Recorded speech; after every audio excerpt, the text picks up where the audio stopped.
చేనేత పార్టీల వాళ్ళందరూ కూడా స్వాగతం.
కానీ 10 సంవత్సరాలు కేసీఆర్ సాధించిన అని తన కుటుంబ పాలన మీద మనం అందరూ కూడా జరిగింది. మరి అటువంటి కుటుంబ పాలన తాండలకి ఏం జరిగింది? సపరేట్ గ్రామ పంచాయతీ వచ్చిన వాళ్ళు పడిపోయినంతే.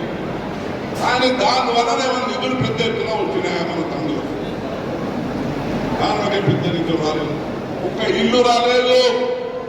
దయచేసి చెప్తున్నాను మీకు, ఆనాడు ఇల్లు ఇందులో అంటే వేల ఇల్లు మనం తాళాలు కట్టించడం జరిగింది.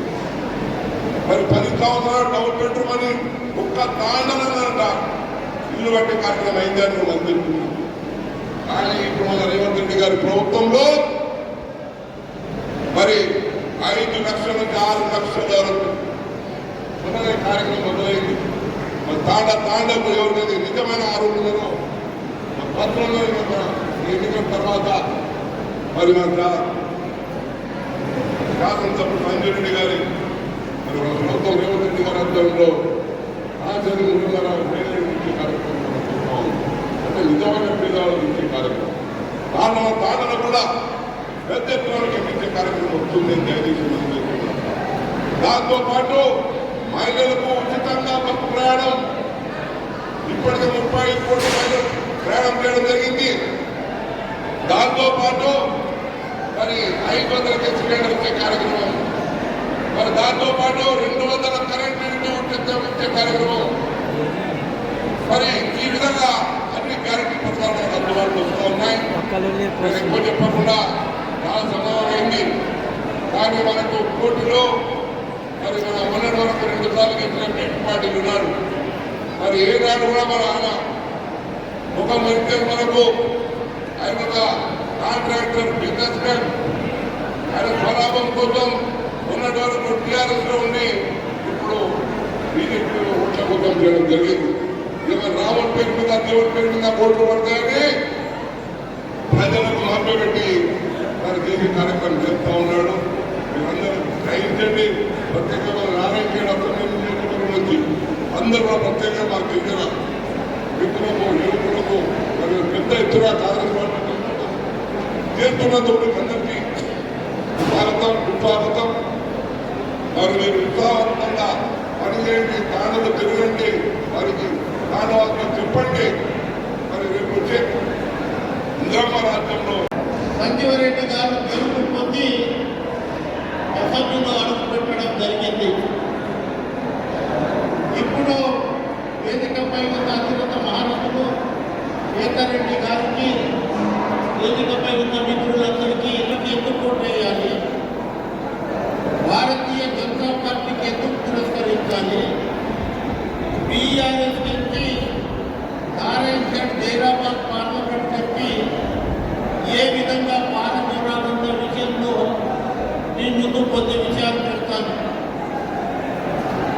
ఇలా भारतीय जनता पार्टी अब के बाद 400 पार 380 सीट्ల పోటీ చేస్తుంది. కానీ 400 సీట్లు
గంటకు మేము మాట్లాడినప్పుడు ఏదైతే నారాయణ గారికి మీరు ఇచ్చిన వాగ్దానాలు ఏవైతే ఉన్నాయో అది 100% ఒక 100 కోట్ల రూపాయలు గవర్నమెంట్ ఇవ్వాలన్నా అంటే పార్లమెంట్ ఎన్నికల కోడ్ ఉంది.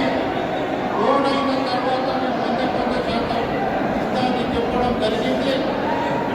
రేపు ఎందుకు మీకు జరగబోయే ఎన్నికల్లో మే నెలలో సంజీవరెడ్డి గారు అయిపోయిండు, 23లో ఈసారి ఏప్రిల్ నెలలో, మే నెలలో, జూన్ నెలలో